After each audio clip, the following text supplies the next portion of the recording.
Ayun na nga. May nahulog agad. Ayun.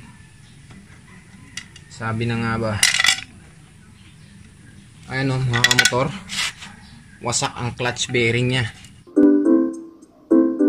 Guys, kung bago pa lang kayo sa aking channel, please like and subscribe for more videos. Ay, so magandang umaga naman sa inyo mga kamotor. Actually, hindi nga magandang umaga kasi meron na namang sira yung ating motor ato. At ang pag-uusapan natin ngayon ay ano nga ba ang papalitan natin kapag ang clutch natin ay hindi naman naputol ang kable pero hindi na siya nagana. Tingnan nyo kung paano. So ngayon mga kamotor, ito yung ayusin natin at alamin kung ano nga ba ang sira nito. Kasi alam nyo mga kamotor, kapag binipihit ko yung clutch, pipihitin natin yung clutch ayun, sagad na sagad siya, wala siyang play. So it's either mga kamotor na ang problema natin dito ay yung kanyang clutch bearing na naman. Okay mga kamotor, hinahayaan muna natin ma-drain yung kanyang langis. Kaya magsisimula na tayo sa pagbubukas ng ating right side ng makina.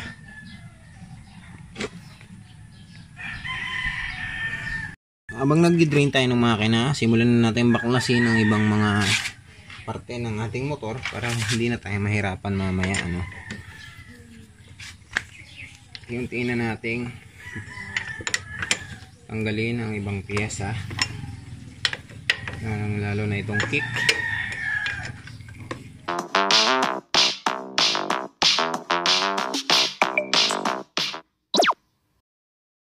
Ngayon mga kamotor, kakatapos na natin tanggalin lahat ng tornilyo kaya pwede na natin tong tanggalin yung takip nya para makita na rin natin kung anong sira nitong ating Badja CT100. Ang clutch lining nga ba o yung clutch bearing na. So sana naman clutch bearing lang para hindi tayo masyadong magastos sana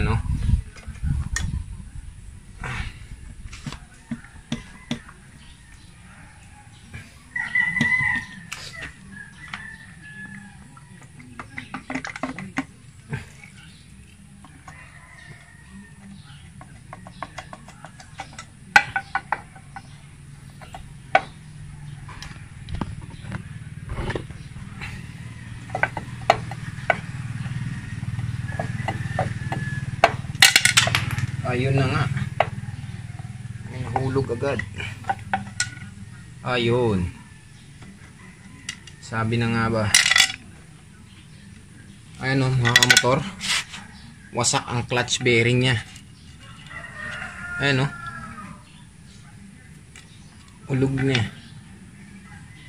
Ito na yung mga bulitas niya Makikita nyo. Ayan yung mga bulitas niya. Nagkalat na. Tingin ko nahulog pa yung iba dun sa crankcase niya Ayun, medyo dadami pa yung sira nito kapag tinuloy pa natin yung pagpatakbo kagabi. Ayun na nga.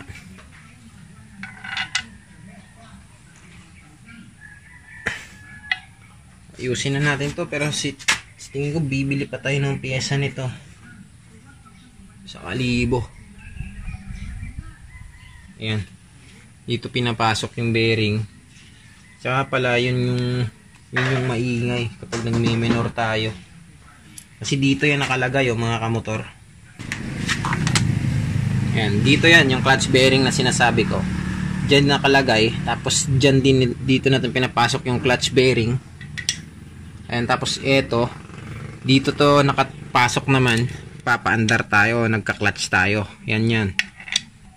Papasok yan dyan. Ayan.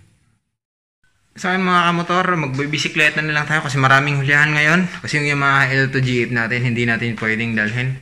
Kasi baka mahuli tayo sa highway kasi wala tayong rehistro dyan. Saka hindi na rin pwedeng i-rehistro si Yamaha L2 GF. So magbabike na lang tayo. Ayan. So, tayo lang muna tayo mga kamotor. Ayan, tamang-tama. May checkpoint nyo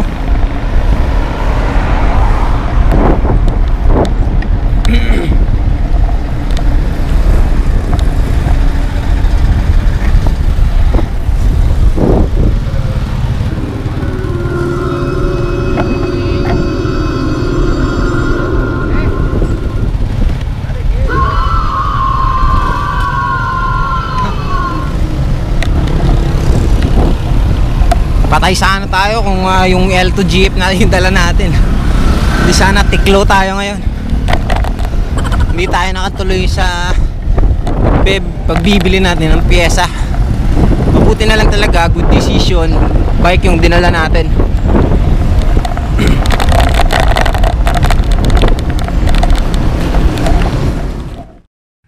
So ayun na mga kamotor, nabili na natin yung mga kailangan natin pyesa. Ito na, nabili na natin.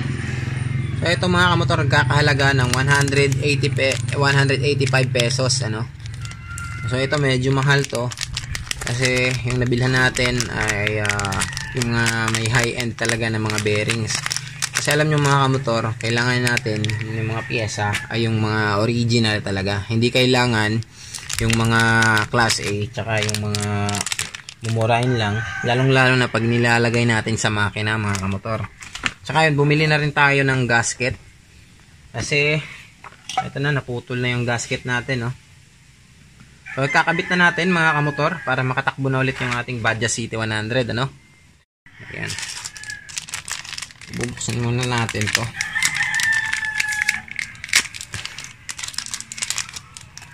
Ito na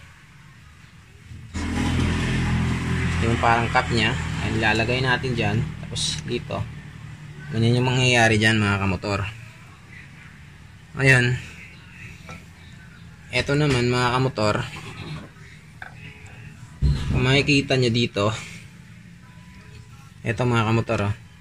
Eto yan yung nasa clutch yan. Eto, itong butas na to. So, kapag pinihit kasi natin yung clutch, ito yung mangyayari oh. Ayan oh. Ayan, gumagana siya. O yung kailangan, i-ano natin na nasa nakatagilid siya, no? Ayan, yung parang naka-square. Tapos papasok natin to sa gitna. Parang, ayun. Saktong-sakto lang mga kamotor, di ba? So, ngayon, babalik na natin. So, bagong lahat, syempre, tatanggal muna natin yung kanyang gasket. At magpapalit tayo ng bagong gasket. Okay, let's go!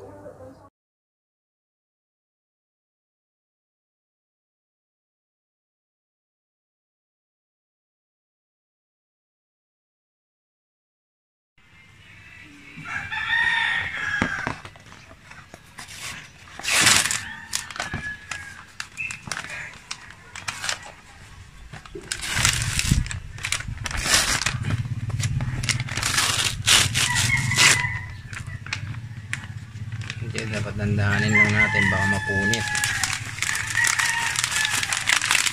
Mahal pa naman ito, 95 pesos to. Ngayon, pagkatapos nating ilapat yung ating gasket, ayan, papasok naman natin na yung takip para pwede na ulit nating magamit yung ating Bajaj City 100.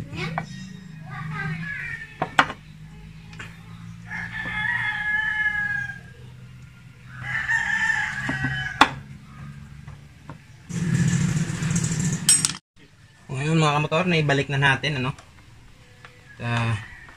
Babalik na rin natin yung mga tornilyo para masubukan na rin natin kung gumana na ba to, kung gagana na.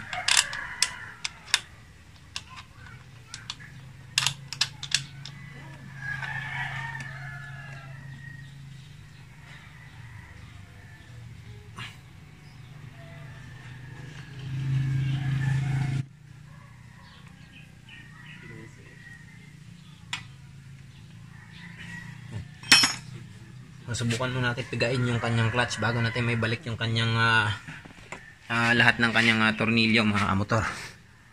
Check muna natin kasi baka hindi pa okay. Check natin. Ayun mga kamotor, okay na, ayos mga kamotor. So ibabalik na natin lahat ng tornilyo at ibabalik na rin natin yung oil na tinanggal natin mga kamotor.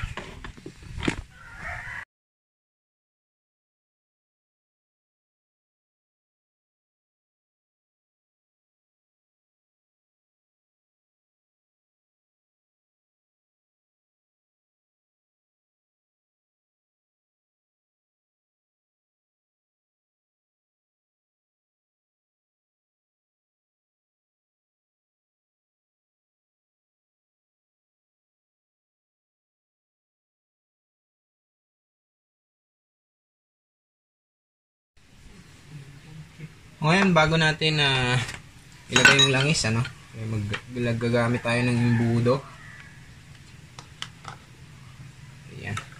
Tapos gagamit tayo ng pansala. Kasi hindi natin alam, baka may mga bulitas ditong natira, no? Nakapasok.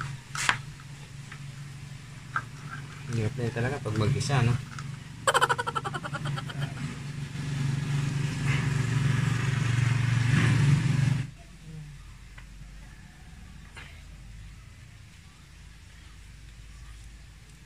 Yan.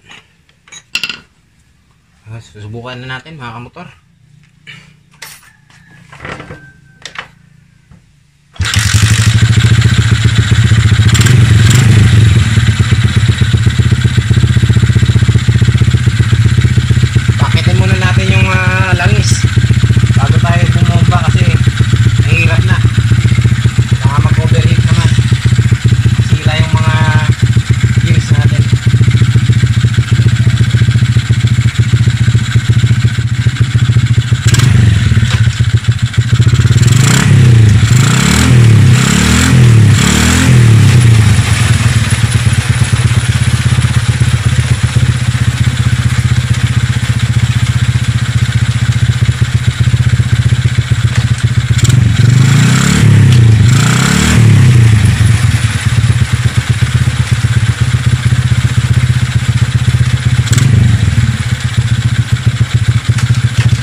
So ayun mga kamotor, sana may natutunan kayo dito sa ating video. Maraming salamat sa panonood. At ganoon lang kasimple magpalit ng ating clutch bearing mga kamotor. Yun na kung yun lang yung sira. Pero malalaman mo rin naman yan mga kamotor kapag naobserbahan mo hindi naman putol yung kable ng clutch mo. Ayan. Pag hindi naman putol yung kable ng clutch mo, tapos nagka-clutch ka, hindi na kumakagat, malamang yan mga kamotor, yung clutch bearing lang yung nasisira. Yun ang kadalasan sakit din ng ating Badja CT100. Kaya kapag nasiraan kayo or naobserbahan nyo na nagkaganon yung motor nyo, panoorin nyo lang itong video at malalaman nyo na kung paano gagawin yun mga motor. So yun, maraming salamat sa panonood. Shoutout nga pala sa mga nagpapa-shoutout. Nakalimutan ko na yung iba pero maraming salamat sa inyo. Binabasa ko po yung mga comments nyo. At test drive muna natin yung motor natin. Tapos mag-ready tayo sa rides natin papuntang Antique mga motor. So paalam na and maraming salamat.